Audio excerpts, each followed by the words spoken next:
Hello, my dear friends. Welcome back to all of you in the Diamond classes. I am Vivek Mishra and welcome to all of you in my YouTube channel. So, good morning to all of you. As you perfectly know that we are going to discuss about syntax today. And in syntax, we are discussing about rule number 10. तो चलिए फटाफट से शुरू करते हैं बिना देरी किए आज की अपनी क्लास को। हमने जहां पे खत्म किया था अपना रूल, उसी के आगे से हम अब स्टार्ट करते हैं अपना वीडियो और उसी रूल पर फिर से आते हैं। अभी तक हमारा जो फॉर्मेट चल रहा था वही फॉर्मेट अभी भी है। मैं अभी तक आपको यही चीज बताते आ रहा हूं, पिछली वीडियो में यही बताया गया कि यदि नाउन जो होंगे वो एंड से जुड़कर आएंगे तो उनके साथ क्या कंडीशंस होंगी। मैंने उन सारी कंडीशंस के बारे में आपसे डिस्कस किया है, आपने वीडियो को भी देखा है, मैंने काफी लोगों के कमेंट्स को भी रीड किया है, आपका रिस्पांस बहुत ही अच्छा था। तो मैं फिर आपका रिस्पांस ही मुझे वीडियो बनाने के लिए प्रेरित करता है। तो चलिए फटाफट से शुरू करते हैं रूल नंबर 10 को बिना देरी किए। तो चलो क्या लिखा है आज का रूल है, थोड़ा सा डिफरेंस है, बात छोटी सी है लेकिन घुमा के कही गई है, इसी वजह से आपको लगेगा सेम है, बट आज जो है ना पूरा डिफरेंस होने वाला है। अभी तक जो मैं रूल पढ़ा रहा था, मैंने उसमें आपको क्या बताया, मैंने ये बताया कि यदि दो सिंगुलर नंबर के नाउन एंड से जुड़ते हैं, मैंने एक चीज यही बोली कि दो नाउन होंगे चाहे वो सिंगुलर हो या अनकाउंटेबल हो, उनके पहले एडजेक्टिव इंडेफिनिट क्या भी आता है वो सब बात की बात है। बट एक चीज मैंने सब में कॉमन बोली कि दो सिंगुलर नंबर दो नाउन, ये चीज तो सब में कॉमन थी, चाहे वो सिंगुलर रही हो या प्लूरल रही हो या अनकाउंटेबल रही हो, ये कोई मैटर नहीं करता है। बट एक चीज ये कॉमन जरूर थी कि दो नाउन एंड से जुड़ते थे। बट अब जो रूल में पढ़ाने जा रहा हूं ना, इसमें थोड़ा सा चेंज हो गया है। इसमें ये कहा जा रहा है, इसमें नाउन को पूरी तरह से खत्म करके हम एडजेक्टिव पर चले गए हैं। किस पर चले गए हैं? एडजेक्टिव पर। और अब इस पर हम डिस्कशन करने वाले हैं। और अब रूल सुनना, यदि दो एडजेक्टिव एंड से जुड़ते हैं, if two adjective joins with and, यदि दो एडजेक्टिव एंड से जुड़ते हैं और वह किसी सिंगुलर कॉमन नाउन के पहले प्रयुक्त किए जाते हैं। If two adjective joins with and use before singular common noun, then what rule be follow, we are going to discuss about this today. Okay, तो क्लास को स्किप मत करना बिल्कुल भी, एक एक मिनट आपके लिए बहुत यूजफुल होने वाला है। आज का सेशन बहुत ही अच्छा रहेगा आपके लिए, तो फटाक से लाइक करना, शेयर करना अपने फ्रेंड्स के साथ। चलिए रूल पे आ जाते हैं। यदि दो एडजेक्टिव एंड से जुड़कर किसी सिंगुलर नंबर के नाउन के पहले प्रयुक्त हो, फॉर्मेट क्या था अभी तक जो पढ़ते थे, दो नाउन रहते थे और एंड से जुड़ते थे, इनके पहले हम अपना कार्यक्रम चलाते थे कि डेफिनेट आर्टिकल का यूज कर दें, क्या कर दें, पॉसेसिव एडजेक्टिव डाल दें, ए का यूज कर दें। बट ये कहानी खत्म हो चुकी है। आज की जो कहानी है ध्यान से सुनना, आज क्या करना है हमें, आज ये है कि दो एडजेक्टिव जो होंगे वो एंड से ज्वाइन होंगे। क्या करेंगे? दो एडजेक्टिव यहां पर एडजेक्टिव रहने वाले हैं, दो एडजेक्टिव एंड से ज्वाइन होंगे और इसके बगल क्या रहेगा? सिंगुलर कॉमन नाउन रहने वाला है, सिंगुलर कॉमन नाउन। यानी कि दो एडजेक्टिव एंड से जुड़कर किसी सिंगुलर कॉमन नाउन के पहले यूज होगा तो क्या रूल है, और एक कंडीशन भी इसमें डाल दी गई है। अब उस कंडीशन को सुनते हैं। सेंटेंस का स्ट्रक्चर कैसे रहने वाला है? दो एडजेक्टिव एंड से जुड़ेंगे और किसी सिंगुलर कॉमन नाउन के पहले प्रयुक्त होंगे, इतनी कंडीशन फॉलो हो गई। अब रूल ये कह रहा है और फर्स्ट एडजेक्टिव के पहले आर्टिकल अन, जिसे हम इंडेफिनिट आर्टिकल कहते हैं, का यूज किया रहेगा, तो उसे हम क्या कहते हैं? आर्टिकल ए एन का यूज हुआ रहेगा, तब क्या रूल होगा? दो एडजेक्टिव एंड से जुड़ेंगे और सिंगुलर कॉमन नाउन के पहले आएंगे तथा पहले एडजेक्टिव के पहले आर्टिकल ए या एन का यूज किया रहेगा। ये है आपका पूरा फॉर्मेट जिसका हम रूल पढ़ने चल रहे हैं। फॉर्मेट को क्लियर करो। दो एडजेक्टिव एंड से जुड़कर सिंगुलर कॉमन नाउन के पहले आएंगे और पहले एडजेक्टिव के पहले आर्टिकल अन का यूज हुआ रहेगा या ए एन का यूज हुआ रहेगा। देखो इसे ए एन भी पढ़ा जाता है और अन भी पढ़ा जाता है।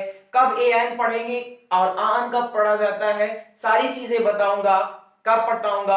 पार्ट्स ऑफ स्पीच जब पढ़ाऊंगा तो वहां पर भी सारी चीज पार्ट्स ऑफ स्पीच के जस्ट बाद जब अपन आर्टिकल के बारे में डिस्कशन करेंगे तो वहां पर मैं इन सारी चीजों को आपको क्लियर करने वाला हूं। बट अभी अपना टॉपिक ये नहीं है, हम तैयारी कर रहे हैं बोर्ड एग्जामिनेशन की। अपना टॉपिक क्या है? रूल नंबर 10 में यदि if two adjective joins with and it comes before the singular common noun and B use indefinite article before the first adjective a and then what is the rule? अभी तक rule नहीं आया है।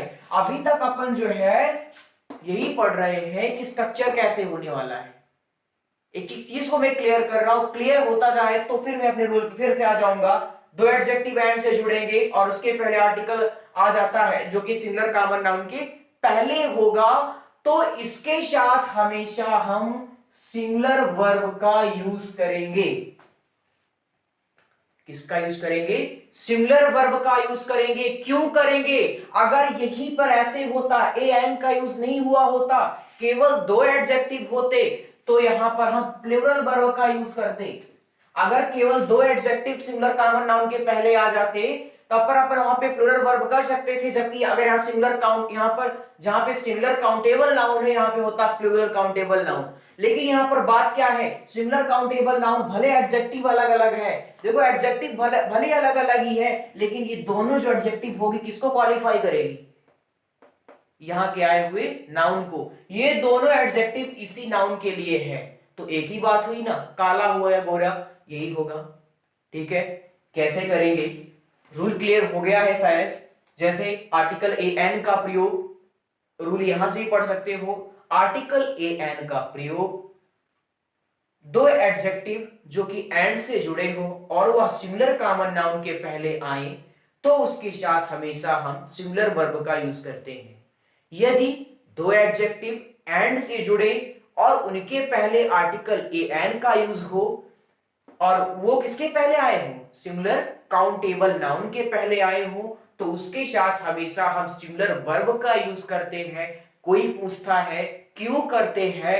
Because it's defined एक single class, क्योंकि यह एक ही class में वर्गीकृत होते हैं, ये एक दूसरे से अलग नहीं होते। इसलिए क्या होता है? ये आपका सिंगुलर कॉमन नाउन के पहले दो एडजेक्टिव का प्रयोग हो और वो एंड से जुड़े हो तथा फर्स्ट एडजेक्टिव के पहले, दूसरे के पहले नहीं होगा, फर्स्ट एडजेक्टिव के पहले। बात बुझना, यदि फर्स्ट एडजेक्टिव के पहले इंडेफिनिट आर्टिकल अन का यूज हुआ रहेगा तो हम रूल ये लगाएंगे। तो आपको रूल क्लियर हो गया होगा। तो आ जाते हैं अपने दिए गए एग्जांपल्स पे। करेक्ट फॉलोइंग सेंटेंसेस, तो करेक्शन करना है ना। रूल तो क्लियर ही है, मेरे ख्याल से किसी भी तरह की दिक्कत नहीं होगी यहाँ पे आपको इसे सॉल्व करने में। आइए अपन एग्जांपल से आपको स्ट्रक्चर समझा देते हैं, क्या ये स्ट्रक्चर फॉलो कर रहा है कि नहीं कर रहा है। देखो यहाँ पे देखो, black and white. Black and white क्या है? ये तो किसी के एडजेक्टिव है ना। एडजेक्टिव क्या होता है? An adjective is a word which tells the quality of noun or pronoun. An adjective is a word which tells the quality of a noun or pronoun. Adjective क्या होता है? नाउन और pronoun की quality को बताता है। बता रहा है कैसे? Black and white. A black and white were a black and white cat were meowing. एक काली और सफेद बिल्ली म्याऊ म्याऊ कर रही थी। A black and white cat were meowing. अपन स्ट्रक्चर को फॉलो करेगा पहले यहाँ पे अ ब्लैक, यहाँ पे क्या है? एडजेक्टिव ये भी है और ये भी एडजेक्टिव है, दोनों एंड से जुड़े हुए हैं और उनके पहले किसका प्रयोग हुआ है? आर्टिकल ए या एन का। यहां पर ए लगा है। ए क्यों लगा है? यहां पर एन क्यों नहीं है? ये भी तो क्लियर होगा। क्लियर है ही, क्योंकि वोवेल प्रोनाउंसिएशन वर्ड के पहले क्या करते हो आप? स्टार्टिंग वर्ड पे मत जाना, क्योंकि कोई उसे कहता है कि वोवेल स्टार्टिंग वर्ड, जो word A E I O U से स्टार्ट होते हैं वो क्या कहना है, उनके पहले हम ए अन का यूज करते हैं। ऐसी कोई बात नहीं है। जो वोवेल प्रोनाउंसिएशन वर्ड, वह मतलब कि जो हिंदी का आपका आशी लेके आहा तक का वर्ड होता है, अगर उनका प्रोनाउंसिएशन उसमें से आएगा तो उनके पहले आप अन का यूज करोगे। और किसी इंग्लिश वर्ड का उच्चारण का से लेके ज्ञा तक के वर्ड के बीच में से होता है तो उसके पहले आप आर्टिकल ए का यूज करते हो। चलो आ जाते हैं। तो अपन यहाँ पे तो क्लियर किया। और रूल से पहले दो एडजेक्टिव एंड से जुड़े हैं और पहले एडजेक्टिव के पहले आर्टिकल ए का यूज हुआ है और ये सिमिलर काउंटेड, और ये क्या है, सिमिलर कॉमन नाउन है। कॉमन नाउन क्या होता है, जिस this noun by which we can found any class, जिसके द्वारा हम क्या करते हैं, किसी भी वह नाउन जिसके द्वारा किसी विशेष जाति का बोध होता है, पार्टिकुलर स्पाइसेस का बोध होता है, उसे हम कॉमन नाउन कहते हैं। तो ये कॉमन नाउन है और सिंगुलर भी है। सिंगुलर कैसे है, मैंने सबसे पहले स्टार्टिंग में रूल बताया है। क्या क्या बताया था, यदि किसी नाउन के पहले एस नहीं एस लगाते हो तो प्लूरल हो जाता है। एस है नहीं है। सारी चीजें क्लियर है, क्लियर है। आ जाइए अब इसको हम सॉल्व कर लेते हैं। दो एडजेक्टिव एंड से जुड़े हैं और इनके पहले आर्टिकल का यूज हुआ है और यहाँ पे सिमिलर कॉमन नाउन है। तो अगर पूरा हमारा फॉलो हो गया तो हमने यहाँ पर पढ़ा कि सिमिलर वर्ब का यूज होता है, बट यहाँ पे प्लूरल वर्ब है। तो करेक्शन कहाँ पे करना है, इसी को हमें चेंज कर देना है, पूरी कहानी आपकी खत्म हो जाएगी। तो चलिए फटाक से, ए ब्लैक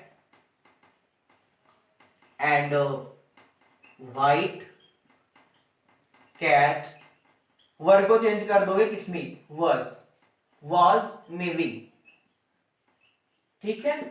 चलिए जैसे आते हैं अपने अगले एग्जांपल पर। An old and wise man are going.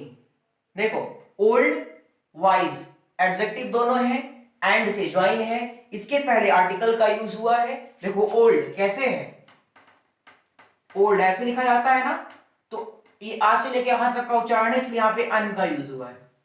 ठीक है, सारी चीजें क्लियर करो। An old and wise man are going, एक बूढ़ा और बुद्धिमान व्यक्ति जा रहा है।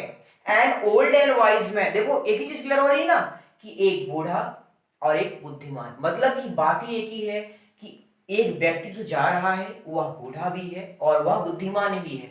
तो इसे हम क्या कर सकते, देखो दो एडजेक्टिव हैं, एंड से जुड़े हुए हैं और ये आर्टिकल है और इसके बगल क्या है, सिंगुलर कॉमन नाउन है। तो यहाँ पे प्लूरल वर्ब का यूज नहीं, सिंगुलर वर्ब का यूज होगा, उसी को अपन रिमूव कर देंगे, हमारा सेंटेंस सही और आराम से नंबर पा जाएंगे। N old and wise man, singular verb का यूज हो जाएगा ना जी, तो क्या हो जाएगा, इज गोइंग। क्लियर है कि नहीं, मेरे ख्याल से एब्सोल्युटली ये बहुत ही अच्छे से आपको क्लियर हो चुका होगा, किसी भी तरह की प्रॉब्लम नहीं होगी। कुछ भी बची है तो इससे हम क्लियर करते हैं। आ जाओ। A beautiful and intelligent girl are sitting, a beautiful and intelligent girl are sitting. Beautiful intelligent is adjective which is qualifying to girl और इसके पहले आर्टिकल का यूज, तो क्या हो जाएगा, अ ब्यूटीफुल and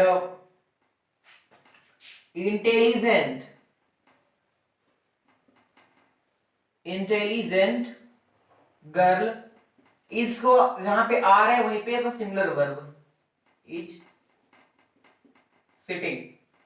तो रूल क्लियर है कि नहीं क्लियर है, एक बार फिर से सारी चीजें क्लियर कर देता हूं, फिर बढ़ेंगे अपने अगले रूल पर।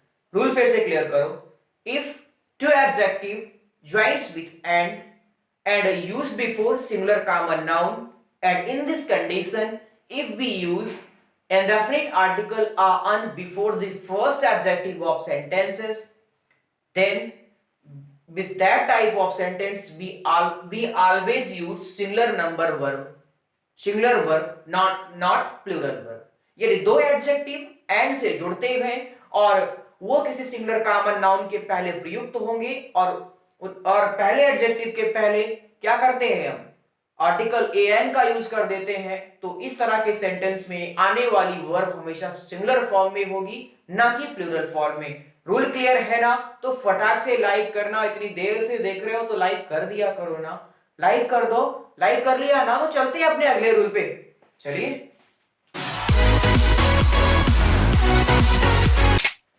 तो चलिए फटाफट से शुरू करते हैं अपने अगले रूल पर हम चलते हैं। और ये एक तरह से रूल क्या कहें, उसी रूल में थोड़ा सा अपडेट कर लीजिए बस। क्या रूल है सुन लो ध्यान से। अब पहला रूल मैंने क्या पढ़ा कि दो एडजेक्टिव एंड से जुड़े और सिंगुलर कॉमन नाउन के पहले आए तथा पहले एडजेक्टिव के पहले हम क्या कर दें, किसका प्रयोग कर दें, किसी आर्टिकल का यूज कर दें, ए एन का यूज कर दें। ठीक है, अब इसमें क्या करना है, रूल यही है कि यदि दो एडजेक्टिव एंड से जुड़कर आए किसके पहले, सिंगुलर कॉमन नाउन के पहले, यदि दो एडजेक्टिव सिंगुलर कॉमन नाउन के पहले प्रयुक्त हो और इस बार प्रत्येक एडजेक्टिव के पहले आर्टिकल का यूज कर दिया जाए, यदि दोनों एडजेक्टिव के पहले क्या कर दोगे आप, आर्टिकल का यूज कर दोगे, तो वहीं पर क्या, वहां पर रूल अपना चेंज हो जाएगा।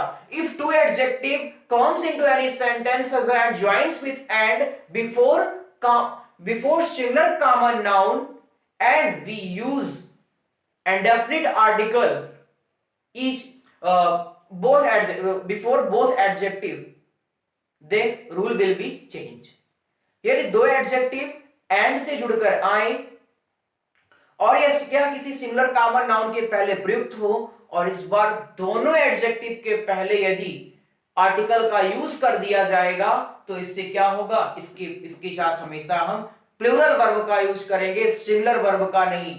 वो स्ट्रक्चर अपना क्या चेंज होगा, इस बार दो एडजेक्टिव इसके प्लेस पर होंगे, यहाँ पे एंड से जुड़कर आएंगे और यहाँ पे सिंगुलर कॉमन नाउन होगा, ये वर्ब की अपनी स्थान है। चलो यहाँ पे क्या है, ये हमारे एडजेक्टिव, ठीक, इनके बगल में सिंगुलर कॉमन नाउन। अब यहाँ पे हम दोनों के पहले किसी आर्टिकल का यूज करने वाले हैं। क्या करने वाले हैं, दोनों के पहले किसी आर्टिकल का यूज करने वाले हैं और तब इसके साथ प्लूरल वर्ब का यूज होगा। सिंगुलर वर्ब का यूज इस बार नहीं होगा। क्यों नहीं होता है, देखो आर्टिकल का यूज करने से जो है बहुत फर्क पड़ता है सेंटेंस में। एक देखो मैं ऐसे आपको लिख के देख रहा हूं, देखो ऐसे अभी मैंने क्या बताया था आपको, N old and wise man, ठीक है, ये हो गया जो पहले स्ट्रक्चर था। और इस बार क्या कह रहा है, अलग अलग दोनों ना, तो N old and a wise man. अब इसी पे क्लियर कर लो, सारी चीजें आपको तुरंत क्लियर हो जाएंगी, कितना कितना इफेक्ट पड़ता है आर्टिकल के यूज से। इसकी मीनिंग पढ़ो, N old and wise man, एक बूढ़ा और बुद्धिमान। इससे क्या मतलब चल रहा है कि जो एन आया है ना, इन दोनों को बांध दिया है, क्या कि जो एक है व्यक्ति है वो ओल्ड भी है और वाइज भी है। ये जो व्यक्ति है वो ओल्ड भी है और वाइज भी है, बट यहां पे अलग आर्टिकल आने से क्या हो गया, एन ओल्ड, एक बूढ़ा और एक बुद्धिमान, एक बूढ़ा और एक बुद्धिमान व्यक्ति, एक बूढ़ा और बुद्धिमान व्यक्ति, एक बूढ़ा और एक बुद्धिमान व्यक्ति, और में बहुत डिफरेंस है किससे, एक बूढ़ा और बुद्धिमान व्यक्ति। तो आर्टिकल ने कितना फर्क डाला है, छोटी छोटी चीजें हैं, आर्टिकल से आपका रॉन्ग हो जाएगा। आपको सारे रूल बहुत माइनर डिफरेंस है और उसी माइनर डिफरेंस को आपने ऐसे कैच कर लिया, सिंटैक्स आपकी मुट्ठी में आ जाएगा। आप सोचते हो ना, अरे यार बहुत आज क्या पढ़ाया, छोटा सा रूल तो याद हो गया, बट यही छोटा छोटा छोटा बन के क्या होता है, एक छोटी छोटी कड़ी सी बहुत लंबी चैन बन जाती है। बनती है कि नहीं, उसी वही बात सेम यहाँ पर है। आप एक छोटी चीज को आप इग्नोर करोगे ना तो ये बहुत बड़ा फॉल्ट लेकर आएगी आपके सिंटैक्स में। आपके तो बोर्ड में एग्जाम में 2 नंबर का आने वाला है, तो आप सोचते हैं कि कौन इतना सारा रूल पढ़े 2 ही नंबर का, तो बट आप अगर किसी प्रतियोगी परीक्षाओं में बैठोगे तो वहां पर ये 2 नंबर का नहीं, आपको जब 25 या 50 नंबर है, किसी में इंग्लिश आती है तो लोग कहते हैं मेरी इंग्लिश क्या है, इंग्लिश की वजह से मेरा नंबर मुझे नहीं मिला। तो आप यही गलतियां कहां से करते हो, आप इसी क्लासेस से गलती करते हो, क्योंकि आपके बोर्ड में तो 2 नंबर का आने वाला है। आप सोच के क्या करते, चलो कोई दिक्कत नहीं है, बट आगे चल के ये बहुत बड़ा रोल प्ले करेगी तो यहाँ पर आप किसी भी तरह की गलती मत करो, आप बहुत ही अच्छे मार्क्स पाओगे हर जगह, क्योंकि आप देख क्या रहे हो, द डायमंड क्लासेस। ये चीज मैं आपको क्लियर करने वाला हूं, तो ये चीज आपको क्लियर हो गई ना। रूल आपका क्या है कि ये दो एडजेक्टिव एंड से जुड़कर आते हैं और प्रत्येक एडजेक्टिव के पहले आप सिंगुलर दो एडजेक्टिव एंड से जुड़कर आते हैं और ये किसके पहले प्रयुक्त होंगे, सिंगुलर कॉमन नाउन के पहले प्रयुक्त होंगे तथा प्रत्येक एडजेक्टिव के पहले हम आर्टिकल का यूज कर देंगे। तो इससे दो अलग अलग व्यक्तियों का बोध होगा, जिसकी वजह से हम क्या करेंगे, इसके साथ हमेशा प्लूरल वर्ब का यूज करेंगे। आइए हम लोग अपने बढ़ते हैं किस पे, करेक्ट फॉलोइंग सेंटेंसेस पे। दिए गए 3 सेंटेंस को हम सॉल्व करेंगे, सेंटेंस के स्ट्रक्चर को पहचानेंगे और अपने इस रूल को भी क्लियर करेंगे। तो चलिए, लाइक करना मत भूलना। इतना अच्छी क्लास चल रही है, अटेंड कर रहे हो तो लाइक भी बनता है, ठीक है ना। चलिए, शेयर भी करना, कमेंट भी करना। समझ आ रहा है कि नहीं, शांति से बैठने से मजा नहीं आता। चलो, a black and a white cat is moving. देखो, दो एडजेक्टिव हैं और एंड से जुड़े हैं और ये किसी सिंगुलर कॉमन नाउन के पहले प्रयुक्त हैं। प्रत्येक एडजेक्टिव के पहले आर्टिकल का यूज हुआ है। सारी कंडीशन फुलफिल्ड हुई कि नहीं हुई?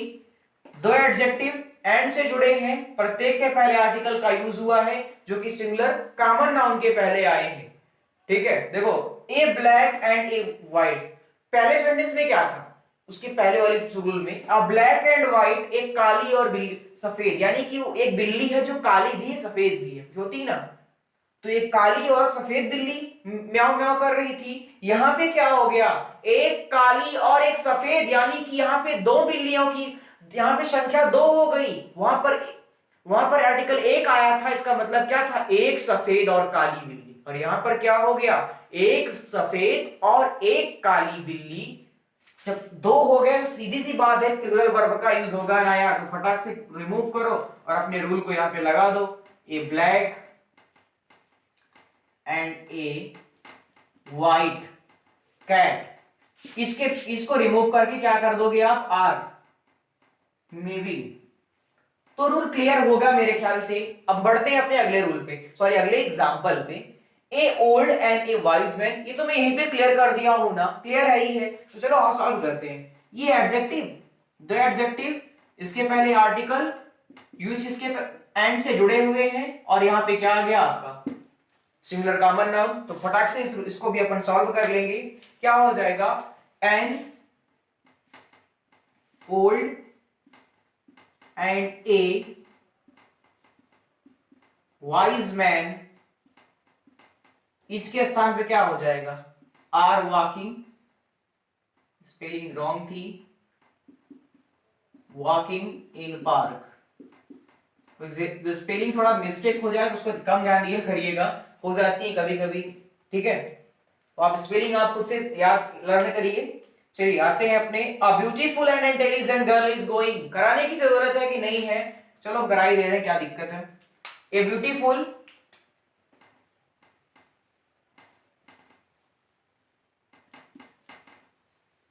एंड ओ सेट, यहां पे देखो, यहां पे आर्टिकल का यूज हुआ ही नहीं है, तो क्या होगा, सेंटेंस सही है कि नहीं, देखो हाँ सेंटेंस सही है। अब देखो कैसे सही है, एडजेक्टिव एंड से जुड़े हुए हैं और किसी एक ही एडजेक्टिव के पहले आर्टिकल का यूज हुआ है, तो इसके साथ हमेशा कौन सी वर्ब आती है, सिंगुलर वर्ब आती है। तो ये सेंटेंस पहले से ही सही है, करेक्ट करने की जरूरत नहीं है।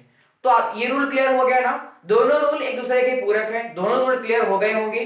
पहले रूल में था कि ये दो एडजेक्टिव एंड से जुड़ेंगे और सिंगुलर कॉमन नाउन के पहले प्रयुक्त होंगे तथा पहले एडजेक्टिव के पहले हम यदि आर्टिकल का यूज कर देते हैं तो उसके साथ हमेशा सिंगुलर वर्ब आती है। बट दूसरे रूल में मैंने ये बताया यदि दो एडजेक्टिव एंड से जुड़कर आए और सिंगुलर कॉमन नाउन के पहले प्रयुक्त हो तथा प्रत्येक एडजेक्टिव के पहले यदि हम आर्टिकल का यूज कर देते हैं तो क्या करेंगे, प्रत्येक एडजेक्टिव के पहले जब हम आर्टिकल का यूज कर देते हैं तो उसके साथ हमेशा प्लूरल वर्ब का यूज होता है। ठीक है, रूल क्लियर है। तो चलिए बढ़ते हैं अपने अगले रूल पर। चलिए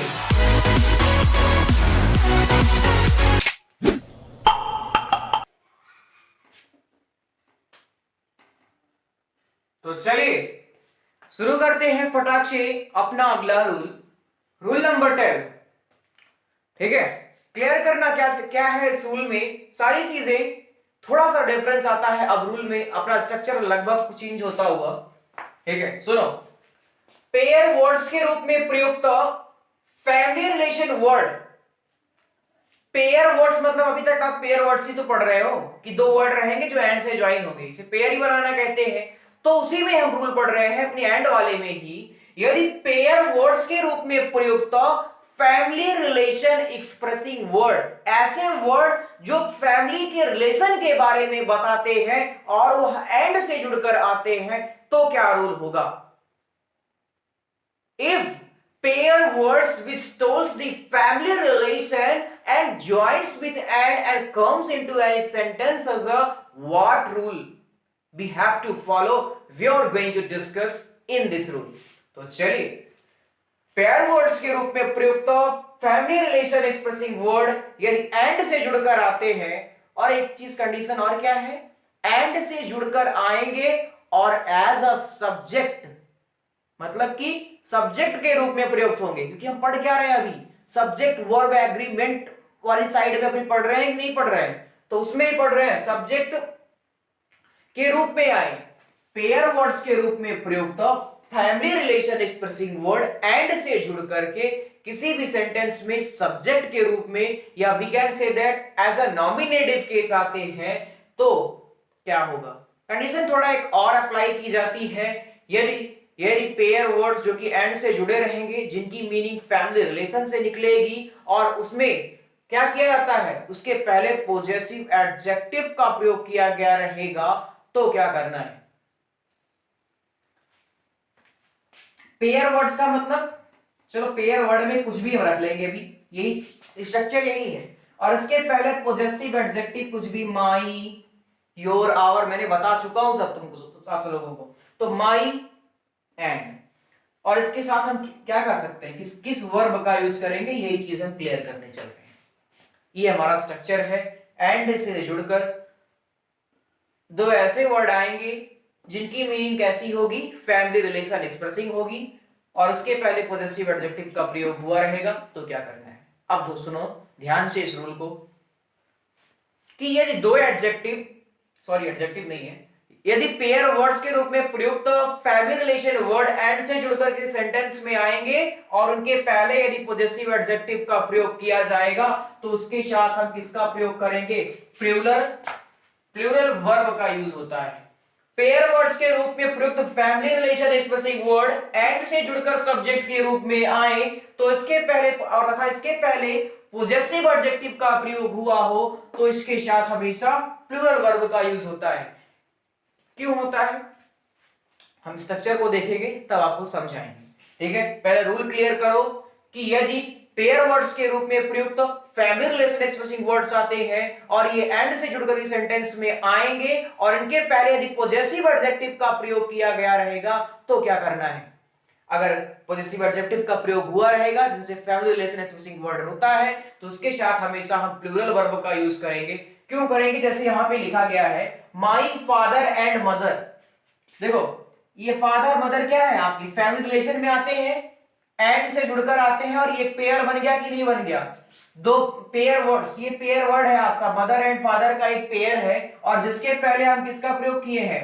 पॉजेसिव एडजेक्टिव का प्रयोग किए हैं। तो क्या करते हैं, देखो यहां पे हम प्लूरल वर्ब का यूज क्यों करते हैं? बिकॉज ये जो मदर एंड फादर है, फादर एंड मदर जो है ना, इससे क्या होता है, इससे दो, ये फादर एंड मदर दो अलग अलग व्यक्तियों को रिफर करता है। यह क्या करता है? रिफर मतलब जैसे फादर और मदर से दो अलग अलग व्यक्तियों का बोध होता है, जैसे माता पिता, माता भी अलग होगी, पिता भी, दो व्यक्ति हुए कि नहीं? टू व्यक्ति होते हैं ना, टू पर्सन ही बनकर क्या बनते हैं? माता और पिता होते हैं। तो वही चीज है ना, यदि दो pairs family relation expressing word and से जुड़ते हैं, तो ये एक व्यक्ति का बोध नहीं होता है, भले चाहे एक ही के पहले यूज हुआ है, ये दो अलग अलग व्यक्ति होते हैं, फादर कोई और होता है, मदर कोई और होता है। इससे क्या होता है? तो चलो अब तो ये चीज क्लियर हो गई ना, क्योंकि प्लूरल वर्ब का यूज होता है, क्योंकि इन दोनों के अगर family relation expressing word and से जुड़ रहे हैं, तो ये एक दो अलग अलग व्यक्तियों को रेफर करते हैं, यानी कि दो अलग अलग व्यक्तियों का बोध होता है अगर फैमिली रिलेशन एक्सप्रेसिंग वर्ड होते हैं और उनके पहले पॉजेसिव एडजेक्टिव का प्रयोग हो जाए। My father and mother is proud of me, तो चलिए देखिए क्या हो जाएगा, my father and mother are proud of me. यहां पे क्या कर देंगे हम, प्लूरल वर्ब का यूज कर देंगे। अब इसको देख लो, माई अंकल एंड आंटी। देखो ये दो क्या है, अंकल एंड आंटी, चाचा और चाची। फैमिली रिलेशन वर्ड जब एंड से जुड़ते हैं तो क्या होता है, उससे दो अलग अलग व्यक्ति का बोध हो रहा है कि नहीं, चाचा चाची अलग व्यक्ति हैं, उसके पहले पॉजेसिव एडजेक्टिव का यूज हुआ है, इसलिए यहां पे हमेशा किसका प्रयोग होगा, प्लूरल वर्ब का यूज होगा। जैसे सिंगुलर वर्ब सपोज हो गई, अब पहले थी नहीं, तो माई अंकल एंड आंटी, ये सिंगुलर वर्ब है। सिंगुलर वर्ब कैसी होती है, मैंने स्टार्टिंग में बताया है, किसी वर्ब में यदि एस या ईएस लगा दो तो सिंगुलर बन जाता है, और उसे हटा दो तो प्लूरल। यस को रिमूव करो तो जाएगा want to settle in Delhi. ठीक है, my uncle and aunty want to settle in Delhi. तो रूल क्लियर है ना, पेयर वर्ड्स के रूप में प्रयुक्त फैमिली रिलेशन एक्सप्रेसिंग वर्ड यदि एंड से जुड़कर सब्जेक्ट के रूप में आए और इसके पहले पॉजेसिव एडजेक्टिव का प्रयोग हुआ हो तो इसके साथ हमेशा हम प्लूरल वर्ब का यूज करते हैं। ये चीजें क्लियर हो गई है ना। तो चलिए आज के लिए बस इतना ही। आपको सारे आज मैंने 3 रूल्स बताए हैं और तीनों रूल्स क्लियर हो गया होगा। एक बार फिर से डिस्कस कर देता हूं तीनों रूल को, केवल रूल को सुन लो बस। यदि दो एडजेक्टिव एंड से जुड़कर आते हैं और उनके बगल सिंगुलर कॉमन नाउन का प्रयोग हुआ हो तथा हम पहले एडजेक्टिव के पहले किसी आर्टिकल का यूज कर देते हैं तो उसके साथ हमेशा सिंगुलर वर्ब आएगी। दूसरा रूल, यदि दो एडजेक्टिव एंड से जुड़कर आए और ये सिंगुलर कॉमन नाउन के पहले यूज हो और प्रत्येक एडजेक्टिव के पहले आर्टिकल का यूज हुआ हो तो इसके साथ प्लूरल वर्ब का यूज होता है, क्योंकि इससे अलग अलग पर्सन या थिंग का बोध होने लगता है। और अगला रूल जो लास्ट रूल मैंने पढ़ाया, यदि पेयर वर्ड्स के रूप में फैमिली रिलेशन एक्सप्रेसिंग वर्ड्स आ जाते हैं एंड से जुड़ करके तो इससे दो अलग अलग पर्सन का बोध होता है, जो अलग अलग पर्सन को रिफर करते हैं, तो इसके साथ हमेशा प्लूरल वर्ब का यूज होगा, सिंगुलर वर्ब का नहीं। तो आज के लिए बस इतना ही। इसी तरह की और वीडियो पाने के लिए आप बने रहिए द डायमंड क्लासेस के साथ।